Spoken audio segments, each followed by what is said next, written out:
This is a generation that is actively unlearning and trying to relearn things in all walks of life, but especially financial. So why not pass that knowledge on to your kids so they don't have to learn the hard way, or even worse, not learn at all because you notice it's not taught in schools. In this video, I want to talk about teaching kids financial literacy. I want to give you guys ways to include kids in your finances without giving them too much, because you know kids tend to talk a little bit too much, right? And I also want to talk about changing the mindset in children from thinking like a worker to being an entrepreneur. That is going to be a really, really good segment, so make sure you watch it until the very end.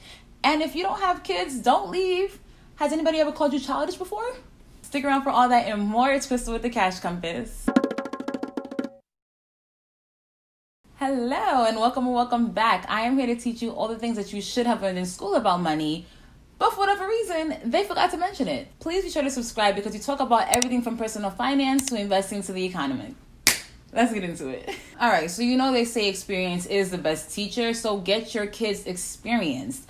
Obviously, this will depend on how old your children are. I have a daughter and she is 3 years old, so obviously I can't get her fully involved in kind of pulling up the calculator and, putting things together like that. But I still try to introduce ways to her to kind of at least get familiar with money, right? So if we're out in the store, for example, and she wants something, I try to teach her how to read the numbers. Like, how much does this cost, So right now we're at a point where she's like $2.99 instead of saying like $2.99, but we're working on that.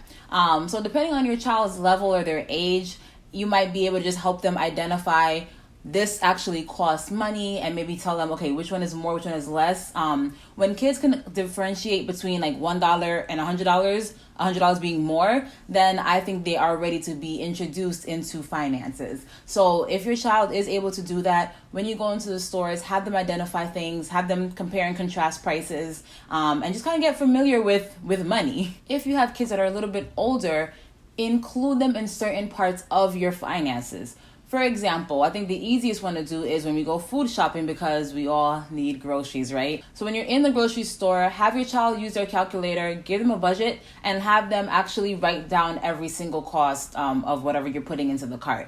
This teaches them budgeting, of course, right? We have a certain limit we need to stay within, and they'll actually see how expensive things are because these things add up. So when they're trying to go through the refrigerator eating up all the food, you can actually show them how expensive this is and tell them they need to drink some water instead. But make them responsible for something and have them actually calculating something. Another thing you can do in addition to having the groceries is have them pay a bill, and you can introduce an allowance, right? So like, let's say you have a Wi-Fi bill, for example, because kids love internet, right? So have them have to pay for the Wi-Fi bill, and you will give them an allowance, which I'm going to get into why certain allowances that most people do are actually really bad. I want to structure the allowance in a different way, so keep on watching for that. But give them an allowance and make them pay that bill out of their allowance. And this is not going to be any just give them X amount of dollars a month or a week. We're going to talk about that. But this should be skill-based allowance, right? So you're getting paid for doing certain things around the house. And like I said, we're going to do a different approach on an allowance. But once they have that idea that, okay, I have to work for this money to pay for this bill, and then after I pay my bills, then I can get whatever else I want. Because kids have a tendency to ask you for things like, oh, I want the PS5. Oh, I want some new sneakers. Okay, you pay for it. If your child is a teenager, maybe like 16 or so, consider getting them a credit card to establish credit. Please don't be the person that runs up their kid's credit card and leaves them with terrible credit. I only say that because I've actually seen this happen too often. But let them actually understand that they have to build credit. They have to pay that thing off in full and establish good credit. And also explain that credit cards are not for emergencies. I think I get into this with somebody all the time, but it's like people think going into debt is going to help you get out of an emergency, but your savings is for emergencies, right? Your credit is supposed to help you establish credit in our credit system, right? And help you be able to take control of assets that'll make you money. It's not to cover something because you don't have the money to actually pay for whatever it is that you need that came up, You have to really establish a savings for emergencies. So let them know Savings is for emergencies. Credit cards are to actually help you build credit. It's one of the ways that you can build credit. Of course, there are personal loans, there's auto loans, mortgages, but this is the easiest and quickest way for a teenager to actually have their credit build up, right? So open them up a credit card, because a part of the credit score, at least as it stands right now, is the length of your credit history, right? So if they start at 16 and they're not ready to actually buy a house or a car or whatever, what have you, until their 20s, well, they'll have all those years of juicy good credit, and it'll look really good for them and make a stronger case for them when they're trying to go out there and get a loan. And now, investing is something that I think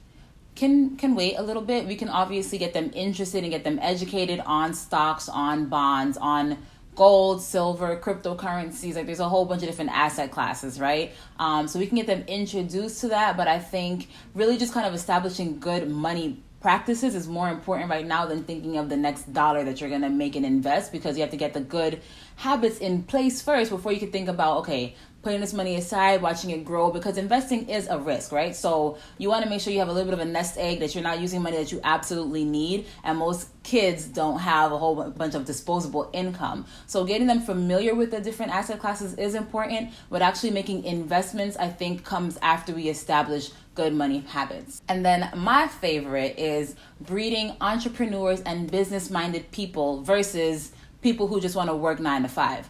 No disrespect to the 9 to 5 worker, because I am one, right? So I'm not saying that 9 to 5s are not good. Like, I use my 9 to 5 to help fund my dreams, right? However, I do think there is a problem with just kind of instilling in kids' minds, you must work. Get a good job, get good grades in school so you can get a good job, go get a degree so you can get a good job. You get what I'm saying, right? Like, everything is centered around get a good job. Even allowance, which I don't think people really think about, but these are the things that we do to kind of program kids' mind and not even think about it. So, for example, most people, at least from what I've heard, would do something like this for their kids. Every week, they'll tell them, okay, sweep the floors, mop the floors, and every week that you do that, I will give you $50 or something like that, right? You just created a 9 to 5 worker. Why?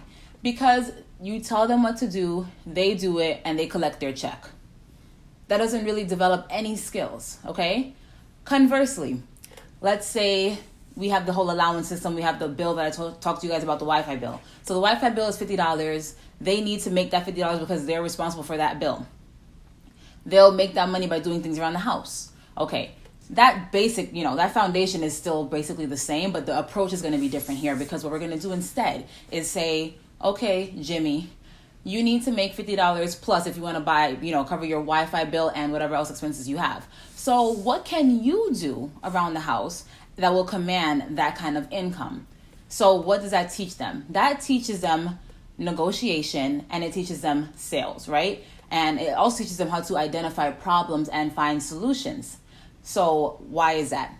Instead of you telling them, here's what you're going to do, they're going to look around the house and say, okay, that shelf over there is broken. I can fix it, and maybe I can charge $10 to fix it. Or I can sweep every week because, the kitchen gets super dirty every week. So I'll make sure I sweep the kitchen, and I'll charge $10 a week for that, right? So now we're introducing identifying problems and finding solutions. We're also introducing negotiation, okay? Because then you can go back and say, honestly, I don't think that's worth $10. Can you include wiping the counters down, right? So then we have that dialogue. We have some negotiation skills. And it's actually a little bit more fun because they can identify needs around the house. And if they ever want to have extra money, like let's say they do want to buy a new game for their PS5, look for things that you could do around the house, mow the lawn, develop your skills, right? Because these things should be costing different prices. It's very easy to sweep a floor. It is not that easy to get a streak-free mirror, right? So that should be worth more. So have them look around the house and kind of use this approach to get the allowance going, because then it really makes them think more like a businessman. Okay, what services can I provide that'll be beneficial to the house and also get me paid? Another thing that we do that we don't even realize that kind of instills this whole worker mentality in our kids is asking them, what do you want to be when you grow up? And there's nothing inherently wrong with that. Like, yes, you know, some people do want to grow up and be a firefighter or a princess or whatever, what have you, right? But we only ask them what they want to be when they grow up. We don't ask them what would they want to do, what kind of business would they want to open, what services do they think they would be the best at providing, right? Like, these things kind of make them look within and say, what could I do for my community? What can I provide for people around me that would be mutually beneficial, right? Because I'm giving them a service, I'm giving them a good, and I'm getting back money.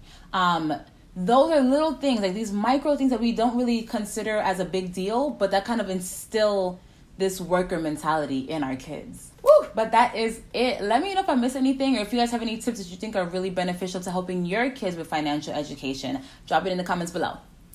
But that will do it. If you like this video, then please like this video and consider sharing with your friends. And if you have anything else going on, you know what to do. Go ahead and binge watch me. And until next time, keep your money up.